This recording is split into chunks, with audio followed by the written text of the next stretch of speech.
الرحمن الرحیم الحمد للہ کفا وسلام علی عباده الذین اصطفى اما بعد فاعوذ باللہ من الشیطان الرجیم بسم اللہ الرحمن الرحیم یا ایھا الذین آمنوا کتب علیکم الصیام کما کتب علی الذین من قبلکم لعلکم تتقون صدق اللہ العظیم وقال النبی المحترم صلی اللہ علیہ وسلم من صام رمضان ایمانا و احتسابا غفر له ما تقدم من ذنبه ومن قام رمضان ایمانا و احتسابا غفر له ما تقدم من ذنبه او كما قال النبی المحترم صلی اللہ علیہ وسلم۔ میرے محترم عزیزوں، دوستوں، بزرگوں، جو ہے آپ اپنی سماعتوں کھول کر بیٹھے، اس لیے کہ مستقل صبح 10:30 بجے سے بولنے سے میری آواز بالکل خشک ہو گئی ہے۔ اگر آپ توجہ نہیں دیں گے تو نہ وہ بات کھلے گی اور نہ بات آپ کو سمجھ میں آئے گی۔ 10:30 بجے سے 12:30 تک میں تفسیر کیا ہوں، اس کے بعد جو ہے ہماری مسجد میں ابو عبیدہ کے اندر بات کر کے آپ حضرات کے سامنے حاضر ہوا ہوں۔ تو آپ حضرات سے گزارش یہ ہے کہ قریب ہو کر بیٹھیں ایک تو، اور دوسرا یہ ہے کہ اپنے کان کو اور اپنے دل کو کھول کر بیٹھیں۔ رمضان المبارک اتنا مبارک مہینہ ہے اور اپنے دامن کے اندر اس نے اتنی رحمتیں، اتنی فرحتیں اور اتنی زیادہ نورانیت لیے ہوئے ہیں کہ ہم اندازہ نہیں لگا سکتے کہ رمضان کا کیا مقام ہے۔ میرے اور آپ کے آقا محمد رسول اللہ صلی اللہ علیہ وسلم نے ارشاد فرمایا کہ اگر تمہیں رمضان کا ثواب معلوم ہو جائے کہ رمضان المبارک کا کیا ثواب ہے اور کیا مقام اللہ رب العالمین نے رمضان کا رکھا ہے، تو تم امید یہ کرو کہ سارا سال رمضان رہے۔ یہ اہم مرتبہ ہے رمضان کا کہ اگر آدمی کو رمضان کے ثواب کا علم ہو جائے کہ رمضان کے اندر اللہ نے کتنا ثواب رکھا ہے اور رمضان کے ایک ایک لمحے کے اندر، ایک ایک گوشے کے اندر اللہ نے کتنا ثواب رکھا ہے، تو تم امید یہ کرو گے کہ سارا سال رمضان رہے۔ تو یہ بڑی مبارک گھڑیاں ہیں، مبارک لمحے ہیں۔ اوپر سے رمضان کے ساتھ ساتھ آج جمعۃ المبارک کا دن ہے، رمضان کا پہلا جمعہ ہے، تو یہ اور بھی زیادہ اس کی فضیلت بڑھ جاتی ہے۔ تو ہم جو ہے اس رمضان کو اچھے سے گزاریں، اچھائی کے ساتھ رمضان گزارنے کی فکر کریں۔ ابھی خطبے کے اندر جو میں نے آپ کے سامنے آیت پڑھا ہوں، اللہ رب العالمین فرماتے ہیں یا ایھا الذین آمنوا کتب علیکم الصیام، اے ایمان والو تمہارے اوپر روزے فرض کیے گئے، اے ایمان والو تمہارے اوپر روزے فرض کیے گئے۔ اس کے آگے اللہ فرماتے ہیں کما کتب علی الذین من قبلکم، یہ روزے صرف تمہارے اوپر فرض نہیں کیے گئے، یہ روزے پچھلی امتوں کے، پچھلی قوموں، پچھلی ملتوں کے اوپر بھی اللہ نے فرض کیے گئے تھے۔ کیوں کیے تھے؟ لعلکم تتقون، تاکہ تم تقوی اختیار کرو، تمہیں تقوی کی دولت ملے، تمہیں اتقاء کا نور مل جائے، اللہ کا ڈر تمہارے اندر پیدا ہو جائے، اس لیے اللہ نے تمہارے اوپر روزے فرض کیے۔ اب یہ جو رمضان المبارک کا مہینہ ہے تو یہ صرف ہمارے اوپر فرض نہیں ہے، پچھلی امتوں کے اوپر اللہ نے روزے فرض کیے تھے۔ حضرت سیدنا آدم علیہ السلام سے تیسرا جو بادشاہ گزرا ہے، علامہ حقی علیہ الرحمہ لکھتے ہیں کہ ملک تیمور الثالث، یہ حضرت آدم علیہ السلام سے تیسرا بادشاہ گزرا ہے۔ ملک تیمور الثالث کے وقت قحط سالی پڑ گئی، تو ملک تیمور الثالث نے اپنے علاقے کے اندر اعلان کروایا کہ ہم ایک وقت کا کھانا کھائیں گے اور دوسرے وقت کا کھانا ہم ذخیرہ کر کر ہماری خوراک، جن علاقوں کے اندر قحط پڑا ہوا ہے، جہاں پر غلہ نہیں ہے، بھوک سے لوگ مر رہے ہیں، وہاں ہم اناج اپنا غلہ بھیجائیں گے۔ تو لوگوں نے بخوشی اس تجویز کو قبول کیا۔ تو اللہ رب العالمین کو ملک تیمور الثالث کی یہ ادا اتنی پسند آئی کہ اللہ رب العالمین نے تمام ملتوں کے اوپر، قیامت تک کے آنے مسلمانوں کے اوپر، سب کے اوپر روزے فرض کیے۔ روزے کی فضیلت صرف ہماری کتابوں کے اندر اور اللہ کے رسول کے اقوال میں نہیں، پہلی اناجیل، تورات آپ اٹھا کر دیکھیں، زبور اٹھا کر دیکھیں، اگرچہ اس کے اندر نسخ انہوں نے کیا ہے، اس کے اندر سے کتابوں کے اندر سے رد و بدل کیا ہے، لیکن آج بھی روزے داروں کی، جو لوگ روزہ رکھتے ہیں، ان کی فضیلت آج بھی اناجیل کے اندر، تورات کے اندر موجود ہے۔ تو یہ بڑا عظیم عمل ہے۔ اللہ کے رسول رمضان کا خاص اہتمام کیا کرتے تھے۔ اللہ کے رسول صلی اللہ علیہ وسلم کی زندگی کے اندر کل 9 رمضان آئے. اللہ کے رسول کی زندگی کے اندر کل 9 رمضان آئے اور ان 9 رمضانوں کے اندر سے 2 رمضان 30 کے تھے، باقی 29 کے تھے. تو بعض لوگ بڑی آسانی سے کہتے ہیں کہ بھئی یہ دیکھنے والوں نے، چاند دیکھنے والوں نے ہمارا ایک روزہ کھا لیا، جب 29 کے روزے ہوتے. تو عام طور پہ 29 کا رمضان ہوتا ہے. اللہ کے رسول کی زندگی دیکھیں، اللہ کے رسول کے 9 رمضانوں میں سے 7 رمضان 29 کے ہیں. تو عام طور پہ رمضان کا مہینہ 30 ہوتا. شراح حدیث نے اسے لکھا ہے کہ اگرچہ رمضان 29 کے ہو لیکن اللہ ثواب 30 کا دیتا ہے. بھوک بھی کم کاٹنی پڑی، روزہ بھی ایک کم رہنا پڑا، لیکن اللہ اس کے اوپر 30 روزوں کا ثواب دیتا ہے. تو یہ ہمارے لیے فضیلت کی بات ہے کہ 29 روزے رکھو تب بھی 30 رکھو تب بھی 30. تو ہمیں غمگین ہونے کی بات نہیں ہے کہ بھئی اس سال 29 ہی روزے آئے.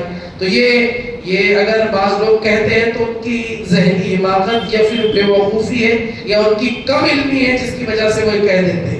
تو یہ رمضان بڑا مبارک مہینہ ہے.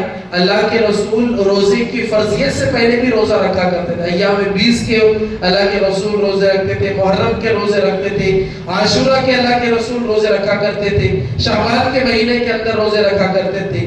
لیکن شعبان کے مہینے میں 2 ہجری اللہ کے رسول نے ہجرت کر کے جب 2 سال گزر گئے اس وقت میں رمضان کے روزے فرض کر دیے گئے. 2 ہجری شعبان کے مہینے کے اندر روزے کا حکم نازل ہوا کہ اب اس مہینے کے رمضان کے روزے رکھنا ہے. تو یہ بڑا عظمت والا مہینہ ہے، بڑا قدر اور قیمت والا مہینہ ہے.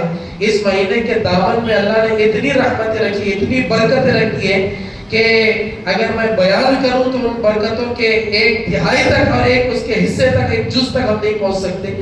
تو ہم اصل بات تو یہ ہے کہ ہم رمضان کی قدر کریں.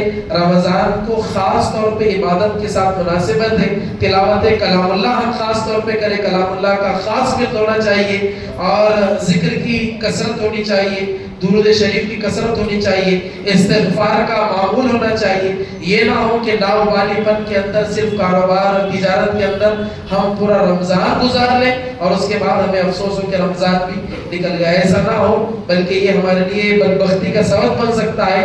اللہ کے رسول کے سامنے حضرت سیدنا جبرائیل علیہ امین نے بد دعا دی ہے کہ جو رمضان پائے اور رمضان پا کر خود کی مغفرت نہ کرائے ایسا شخص ہلاک ہو جائے. اللہ کے رسول نے اس کے اوپر آمین کہی. جبریل امین کی بد دعا ہے کہ جو رمضان پائے اور خود کی مغفرت نہ کرائے ایسا شخص برباد اور ہلاک ہو جائے. اس کے اوپر آپ دیکھیں کہ اللہ کے رسول نے آمین کہا کہ ایسا شخص برباد ہو جائے. اور اللہ کے رسول کی آمین، جب بھی اللہ کے رسول صلی اللہ علیہ وسلم نے کسی چیز کی خواہش کی ہے اللہ نے اس وقت میں اللہ کے رسول کی اس خواہش کو پورا کیا ہے. تو جب رمضان کے اندر ہم کوتاہی سے گزاریں گے تو وہ بد دعا کے زمرے کے اندر ہم بھی شامل ہو جائیں گے.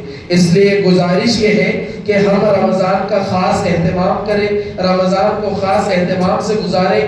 اور جو میں نے خطبے کے اندر آیت پڑھا اس کے اندر 3 جز ہیں، 3 جز اس کے اندر موجود ہیں. ایک یہ کہ یا ایھا الذین آمنوا کتب علیکم الصیام، اے ایمان والو تمہارے اوپر روزے فرض کر دیے گئے، تمہارے اوپر روزے فرض کر دیے گئے. کوئی چون چراغی اور کوئی یہ کہے کہ مجھے بھوک لگی ہے، مجھے پیاس لگی ہے، مجھ سے روزہ برداشت نہیں ہوتا، میں شوگر کا پیشنٹ ہوں، میں فلاں کا پیشنٹ ہوں، مجھ سے پانی اگر نہیں پیا جائے تو رہا نہیں جاتا، یا کوئی بھی بہانہ آدمی مار لے. لیکن روزے سے بچنے کے لیے اللہ نے کوئی راستہ خالی نہیں رکھا. پورا مہینہ روزہ رکھنا مسلمانوں کے اوپر لازمی ہے. پھر دوسری بات کے اوپر اللہ رب العالمین آتے فرماتے کما کتب علی الذین من قبلکم، یہ صرف مسلمانوں تمہارے اوپر فرض نہیں کیے گئے، تم سے پہلی امتوں، تم سے پہلی ملتوں کے اوپر بھی اللہ نے روزے فرض کیے گئے. یہ صرف تمہارے اوپر فرض نہیں ہے، پچھلی امتوں کے اوپر بھی روزے اللہ نے فرض کیے گئے تھے. کیوں فرض کیے؟ لعلکم تتقون، تاکہ تم تقوی اختیار کرو، تمہارے اندر اتقاء کی دولت آئے، تم جو ہے اللہ سے ڈرنے والے بن جاؤ. علماء نے اس سے یہاں پر ایک نکتہ نکالا ہے، کیا صرف بھوک کے اور پیاس کے کاٹنے سے تقوی نصیب ہوتا ہے؟ یعنی کہ اس کا فائدہ یہ ہے نا کہ آدمی روزے رکھے گا تو تقوی نصیب ہوگا. تو علماء نے یہ بیان کیا ہے کیا صرف بھوکا اور پیاسا رہنے سے تقوی آدمی کو نصیب ہو جائے گا؟ اللہ کا ڈر صرف بھوک اور پیاس سے آ جاتا ہے؟ تو اسے سمجھنے کے لیے ایک تمہید ہمیں سمجھنا ہوگا کہ ہمیں راہ راست سے بھٹکانے کے لیے، راہ مستقیم سے، جادہ مستقیم سے بھٹکانے کے لیے ہمارے دو دشمن ہیں. ایک تو شیطان ہے، دوسرا نفس ہے.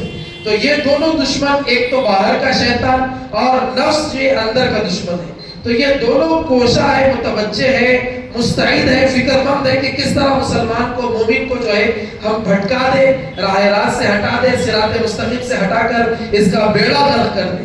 تو جب ہمیں بھٹکانے کے لیے دو شیطان یعنی کہ نفس کی شکل میں ایک اور ایک خود شیطان کی شکل میں موجود ہے، تو پھر ایک جان تھی اور دو دشمن تھے.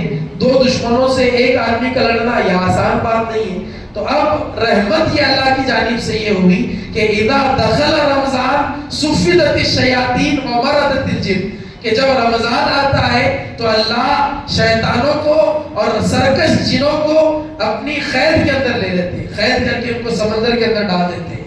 تو ایک دشمن جو تھا شیطان، یہ جو ہے قید کر لیا گیا.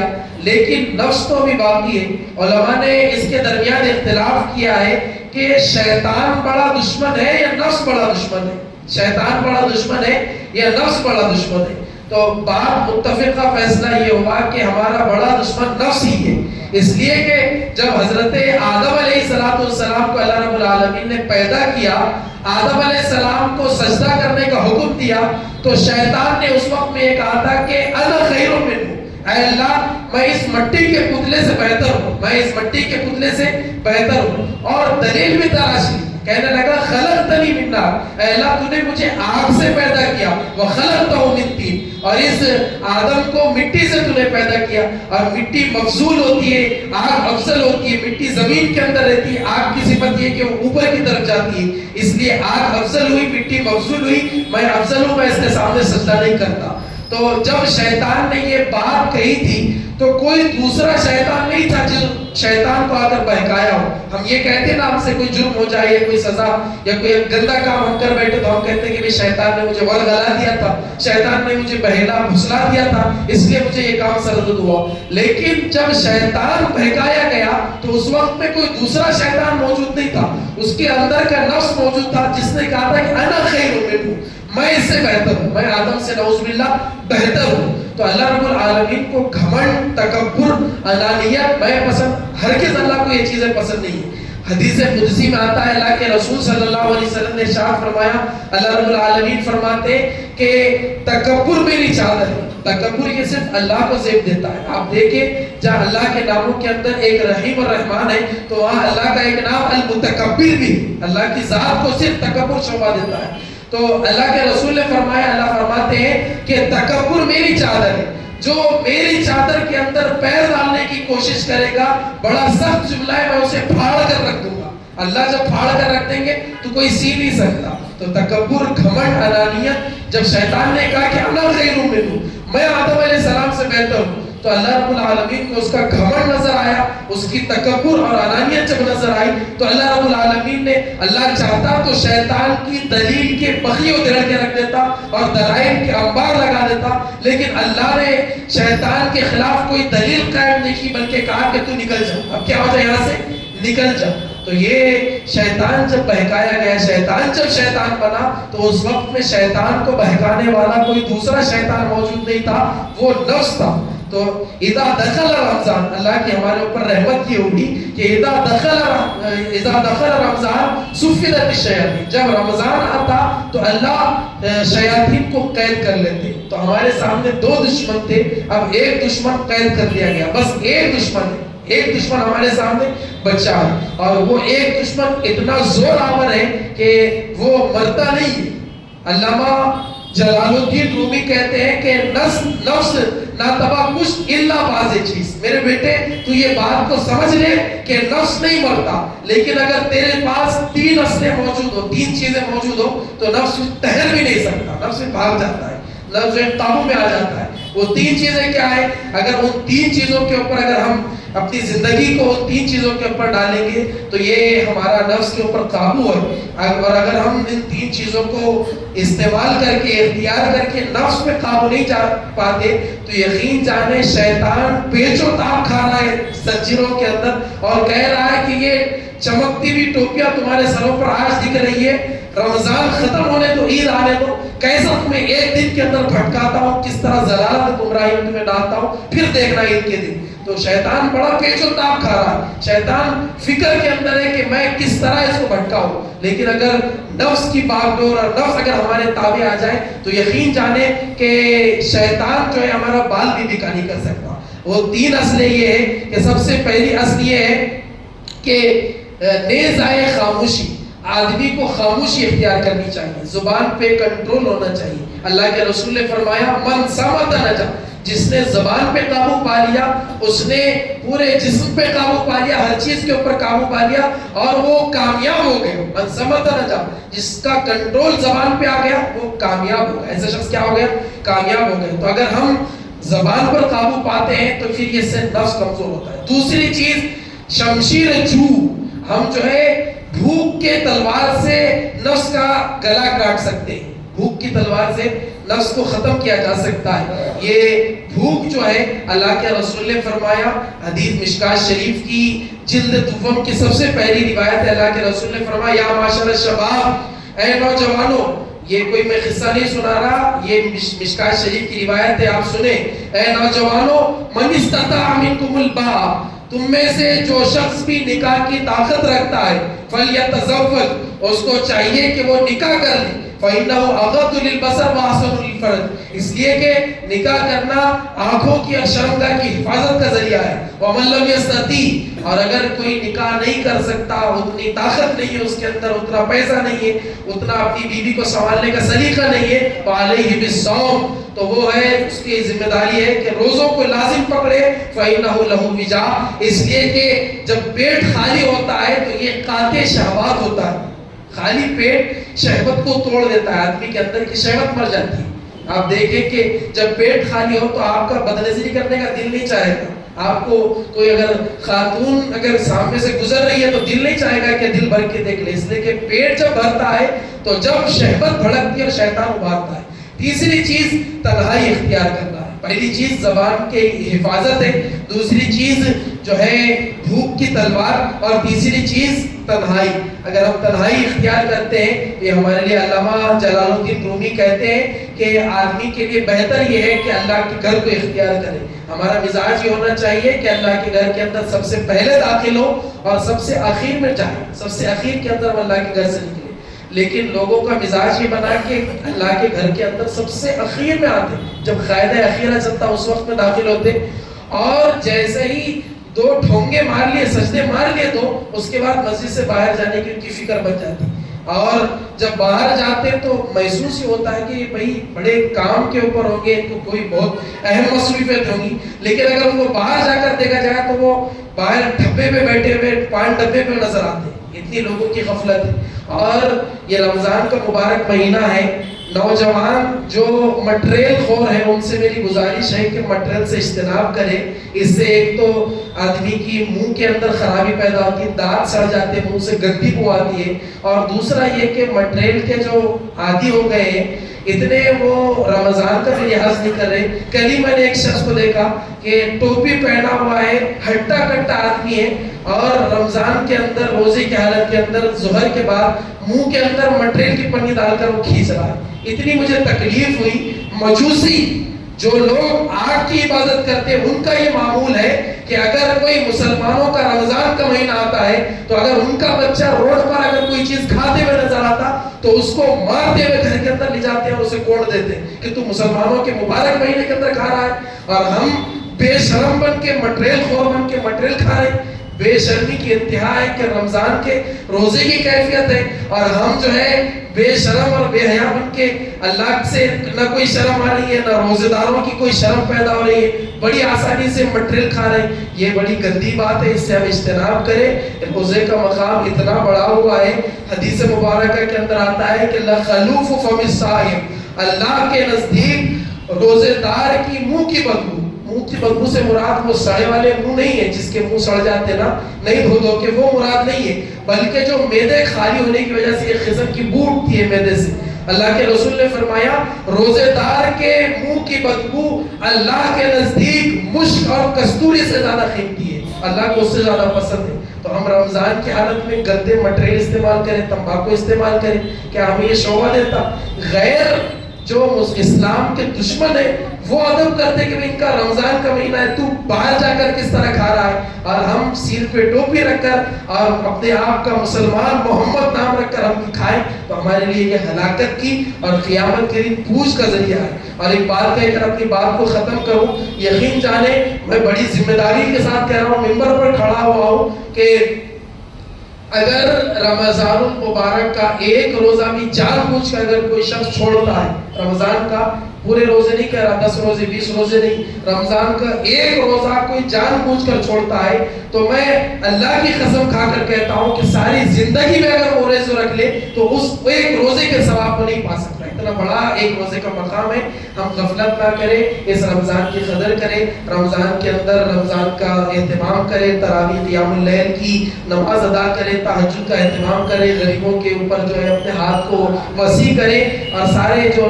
خیر کے اعمال ہیں وہ عمل کرنے کی توفیق اللہ رب العالمین کو ہم تمام کو عطا فرمائے، اور رمضان میں نظر کی حفاظت کی، پارسائی کی جگہ کی حفاظت کی، غیبت سے، چغلی سے، رشوت سے ہم تمام کو محفوظ فرمائے۔ آمین وآخر دعوانا ان الحمد للہ رب العالمین۔